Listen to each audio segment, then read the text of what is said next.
मला पहिल्यापासून 10-12 वर्षाचा असतानाच माझं पूर्ण अंग खाजवायचं आणि खाजवलं की सूज यायची आणि सूज आल्याच्यानंतर मला खूप त्रास व्हायचा. पण मी गेल्या वर्षी शिबिरला गेलो आणि शिबिर केल्यापासून ते माझे खाज निघून गेली धीरे धीरे. पण मी बघितलं की म्हणलं कधी येते का हे मी चेक केलं.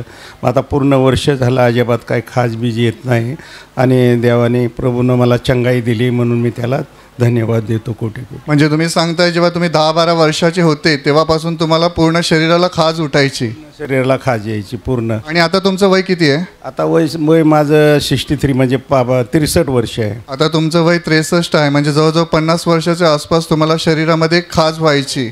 आणि तुम्ही 1 वर्षापूर्वी निवासी शिबिरामध्ये भाग घेतला, तेव्हा काय झालं नक्की? मी इथं आलो, इथं असं प्रार्थना घेतली आणि संध्याकाळी साबण लावायला वॉशरूममध्ये गेलो आणि लावलं तर पुरा हात सुजला. मग सकाळी तसंच मग आम्ही शिबिरला गेलो. मग शिबिरला गेल्यावर तिकडे हात माझा वसरला ती आणि खाज पण तेव्हापासून कमी होत गेली. मग पण आता चांगलं झालं. म्हणजे तुम्ही सांगताय शिबिरामध्ये भाग घेतल्यानंतर तिसऱ्या दिवशी तुम्ही घरी गेले, त्या क्षणापासून तुमची खाज पूर्णपणे नष्ट झाली, बंद झाली आता सगळी. 50 वर्षाची खाज पूर्णपणे प्रभूने काढून टाकली. हो, प्रभूनं काढून टाकली. मग त्याला आता तुम्हाला काही त्रास होत नाही? काही त्रास होत नाही, आता खाज होत नाही, काय नाही.